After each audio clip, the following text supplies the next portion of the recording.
ನಾ ಇಲ್ಲೇ ಅದನ್ರಿ. ಕತ್ತೆ ಮಗನ ಎಲ್ಲಿ ಹಾಳಾಗಿತ್ತು? ನಿನ್ನ ಬಾಯಾಗ ಸಿಕ್ಕ ಗೌಡನು ಪದಕ್ಕ ಅವಮಾನ ಮಾಡ ಕತ್ತೆ ಮಗ. ನೀನೊಬ್ಬ ಈ ಗೌಡನ ಬಲಗೈ ಬಂಟ ನಿನ್ನನ್ನು ಎಲ್ಲಿಗೆ ಕಳಿಸಿದ್ದೆ? ನಾ ಸಂಜಾಪನ ಮನೆಗೆ ಹೋಗಿನ್ರಿ. ಏನಂದ ಮಗ? ಪಾಪ ಅವ್ರ ದುಡ್ಡು ಇಲ್ಲತ್ರಿ, ಇನ್ನೊಂದು ವಾರ ಬಿಟ್ಟ ಕೊಡ್ತೀನಿ ಅಂದ್ರಿ. ಏನು?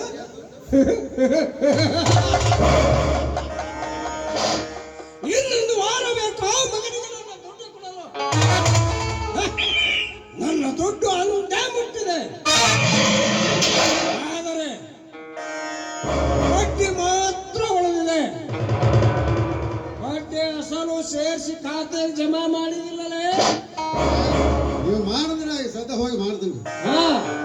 ಮತ್ತೆಲ್ಲ ಮುಟ್ಟೈತಂದ್ರಿ ಮತ್ತಾಕ? ಒಂದು ವಾರ ಹೋದ್ರೆ ಮತ್ತೆ ಅದಕ್ಕೆ ಡಬಲ್ ತಿಳಿತಾ ಇಲ್ಲ? ಬರ್ದ ಬಿಡ್ತಾರೆ. ಹಿಂಗಾಗಿ 300 ಕೋಟಿ ಆಸ್ತಿ ಮಾಡಿಲ್ಲ ಅಂದ್ರೆ ಪಾಪದ. ಇಲ್ವಾ? ಆ ಶಂಕರನ ಮನೆಗೆ ಹೋಗಿದ್ದೇನೋ? ಇಲ್ರಿ, ಆ ಬಡಪಾಯಿಗೆ ಸಾಲ ಕೊಟ್ಟು ನನ್ನ ತಲೆ ಚಿತ್ತಕ್ಕೆ ಹೋಗಿದೆ. ನನ್ನನ್ನು ಬಿಟ್ಟರೆ ಸಾಲ ಕೊಡುವವರು ಯಾರಿದ್ದರು? ನೀನು ತೋಳ ಕಡೆ ನಡೆ, ನಾವು ಸ್ವಲ್ಪ ಹೇಗ ತಿರುಗಾಡಿ ಬರ್ತೀನಿ. ಆಯ್ತು, ಹೋಗಿ ಬರ್ತೀನಿ ತೋಟ ಕಡೆ.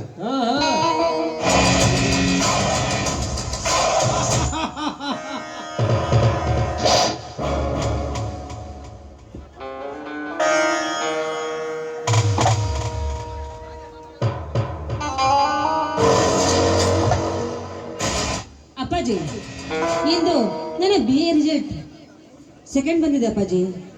ಈ ರಾಜ್ಯಕ್ಕೆ 2 ನಂಬರ್ ಬಂದಿದೆ.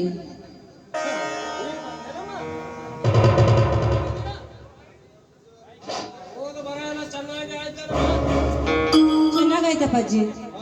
ಅಂದ ಹಾಗೆ ನಮ್ಮ ಸೆಂಟರ್ಗೆ ನೀನೇ ಫಸ್ಟ್ ಬಂದಿರಬಹುದಲ್ಲ ಅಪ್ಪಾಜಿ? ನಾನು ನಿಮಗೆ ಆಗಲೇ ಹೇಳಿಲ್ಲವೇ 2 ನಂಬರ್ ಬಂದಿದೆ ಅಂತ. ಆದರೆ ಫಸ್ಟ್ ಕಾಲೇಜಿಗೆ ಫಸ್ಟ್ ಬಂದಿದ್ದು ಒಬ್ಬ ಬಡ ಹುಡುಗ. ಅವನ ಬಗ್ಗೆ ಎಲ್ಲರೂ ಹೊಗಳುತ್ತಾರೆ.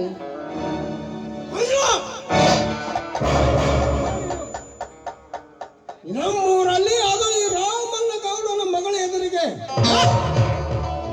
ಯಾವ ಮಟ್ಟಾಳ ನನ್ನ ಮಗ ಅವ. ಮೊದಲೇ ಗೊತ್ತಾಗಿದ್ದರೆ ಕಥೆನೇ ಬೇರೆ ಇರುತ್ತಿತ್ತು. ಮಿಂಚಿ ಹೊಂದಿದೆ ಅಪ್ಪಾಜಿ, ನಮ್ಮಂತರ ತಲೆಯಲ್ಲಿ ಇಂಥ ದುರ್ಬುದ್ಧಿ ಬರಬಾರದಪ್ಪಾಜಿ, ಬರಬಾರದು. ಯಾಕೆಂದ್ರೆ ನೀವು ಈ ಊರ ಹಿರಿಯರು, ತಂದೆಯ ಸಮಾನ. ಅವನು ಸಾಕಷ್ಟು ಕಷ್ಟಪಟ್ಟು ಓದಿ ಫಸ್ಟ್ ರ್ಯಾಂಕ್ ಬಂದಿದ್ದಾನೆ ಅಂದ ಮೇಲೆ ನೀವು ಅವರಿಗೆ ಗೌರವ ಕೊಡಬೇಕು. ಅದನ್ನು ಬಿಟ್ಟು ಈ ರೀತಿ ಮೋಸದ ಜಾಲ ಬೀಸಬಾರದು ಅಪ್ಪಾಜಿ. ಹೀಗೇನಮ್ಮ? ನಾನೆಲ್ಲ ಮಾಡುವುದು ಆಸ್ತಿ ಅಲ್ಲ ನಿನ್ನಗೋಸ್ಕರ ಅಲ್ಲೇನಮ್ಮ?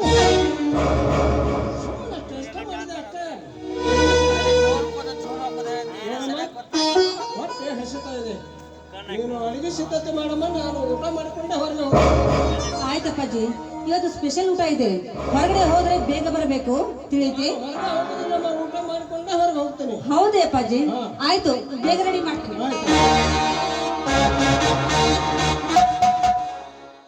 ಫಸ್ಟ್ ಕ್ಲಾಸ್ ಪಾಸ್ ಆಗಿದ್ದಾನಂತೆ ಯಾವ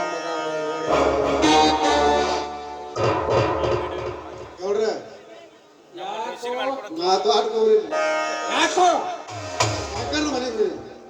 ಏನಂದ ಮಗ? ಪಾಪ ಅವ್ರ ಮಗ ಆರಾಮಿಲ್ಲತ್ರಿ, ದವಾಖಾನೆಗೆ ಹೋಗಿಲ್ಲ ಅಂತ. ನಿಮ್ಮ ಸಾಲ ಮುಟ್ಟುವಂತ ನಿಮ್ಮಲ್ಲಿ ಬಂದ ದುಡಿತಾನಂದಾನ. ಏನು? ನಮ್ಮ ಮನೆಯಲ್ಲಿ ದುಡಿಯುವುದು ಬೇಡ ಬೇಡ. ನಮ್ಮ ಮನೆಯಲ್ಲಿ ದುಡಿದರೆ ಹಣ ನಮ್ಮಲ್ಲೇ ಉಳಿದಂತೆ ಆಗುತ್ತದೆ. ಎಲ್ಲರೂ ದುಡಿದು ನಮಗೆ ಹಣ ಕೊಡಂತ ಹೇಳ ಮಗನಿಗೆ. ಮಗ ಯಾವಾಗ ರೊಕ್ಕ ನೋಡ್ಯಾನ ಹೋಗಿಲ್ಲ ಅಂತ ಬರೇ ಕಪ್ಪಿಗತ್ತಿ ರೊಕ್ಕ ರೊಕ್ಕ ರೊಕ್ಕ ರೊಕ್ಕ ರೊಕ್ಕ ರೊಕ್ಕ ರೊಕ್ಕ ರೊಕ್ಕ ರೊಕ್ಕ ಏನ್ ವಿಚಾರ ಮಾಡಕ್ ಹತ್ತಿರಿ ಮಗನ? ಹೇಳಿದ ತಲೆ ವಿಚಾರ ತಗೊಳಕ್ಕೆ ಹಾ ಸರಿಯಾಗಿ ಮಾತನಾಡು. ಹ್ಞೂನ್ರಿ ಗೌಡ್ರ, ಇನ್ನು ಮುಂದೆ ಸರಿಯಾಗಿ ಮಾತಾಡ್ತಾನೆ. ಆತನ ಆಯ್ತು. ನೋಡ್ರಿ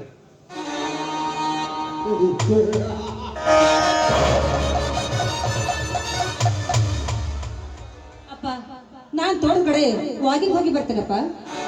ನೋಡಮ್ಮ, ಈ ವರ್ಷ ಬ್ಯಾಸ್ಗೆ ಮೊದಲ ಭಾಳ ಕಟ್ಟು ಬಿಸಿಲು ಐತಮ್ಮ. ನಾಳೆಗೆ ಕುದುರೆ ಗಾಡಿ ತಗೊಂಡು ಎಲ್ಲಾರು ಹೋಗೋಣಂತ. ಈಗ ಬೇಡಮ್ಮ. ಇಲ್ಲಪ್ಪ, ನಾನು ಒಬ್ಬಳೇ ಹೋಗೋದಿಲ್ಲ. ನನ್ನ ಜೊತೆಗೆ ನಾಗಪ್ಪನನ್ನು ಕರ್ಕೊಂಡು ಹೋಗ್ತೀನಿ. ನಾಗಪ್ಪ, ಏ ನಾಗಪ್ಪ, ಏನ್ರವ ಕರ್ದ್ರೇನ್ರಿ? ನಿನಗೇನಾದ್ರು ಕೆಲಸ ಎಲ್ಲ ಮುಗಿದೈತ್ರಿ. ಕೆಲಸ ಏನ್ ಐತಿ? ಇಲ್ಲಲ್ಲ. ಅಪ್ಪಾರ ಅವ್ರಟ ದೊಡ್ಡ ಕರ್ಕೊಂಡ್ ಬರ್ರಿ. ಮೊದಲವ್ರು ಹೇಳ್ರು, ನೀನ ಹೇಳ್ತೀಯ ಮಗನ. ಹುಷಾರದಿಂದ ಕರೆದುಕೊಂಡು ಯಾರ ಮಗಳ ಗೊತ್ತೇನ? ಹೋದೈತ್ರಿ ಗೌಡ್ರ. ಹುಷಾರದಿಂದ ಕರೆದುಕೊಂಡು ಹೋಗು. ಒಟ್ಟ ಕಾಜಿ ಬಟ್ಟು ಬೇಡ್ರಿ. ಇಲ್ಲಿ ಹಿಡ್ಕೊಂಡ್ ಐಳಿ ಕ್ರಾಸ್ ತಕ ತೋರ್ಸ್ಕೊಂಡ ಬರ್ತೇನ್ರಿ ದಂಡ. ಎಲ್ಲಿಯೂ ಸೋಮನೆ ಮಾಡಬೇಡ. ಅಪ್ಪಾಜಿ, ಕೇಳ. ನಾನು ವಾಕಿಂಗ್ ಹೋಗಿ ಬರುವವರೆಗೂ ನೀನು ಮಾತ್ರ ನಾನು ಬರುವವರೆಗೂ ಊಟ ಮಾಡಬಾರದು. ನಾನು ಬೇಗ ಬರ್ತೀನಿ. ಅಪ್ಪಾರ ಅವ್ವಾರಿಗನು ಅಂದ್ರಲ್ಲ, ಅದು ಏನಂದ್ರಿ? ಯಾಕಿಂಗ್ ಅಂದ್ರೆ ಏನ್ರಿ? ಏ ಕತ್ತೆ ಮಗನ, ಹಾ ಯಾಕಿಂಗಲ್ಲೇ ಮತ್ ಏನ್ರಿ ಅದು? ತಿರುಗಾಡ್ಲಿಕ್ಕೆ ಹೋಗೋದು. ಹಿಂಗ್ರಿ? ಎಲ್ಲಿ ಹೊಸ ಬರ್ತಾವ, ನಿನಗೇನು ಮಾಡುದು ಹೇಳಟ್ಟು ಕೇಳ ಮಗನ. ಆಯ್ತಪ್ಪ, ನಾನು ಹೋಗಿ ಬರ್ತೀನಿ. ಬೇಗ ಬಂದ್ಬಿಡಮ್ಮ. ಬಾ ನಾಗಪ್ಪ.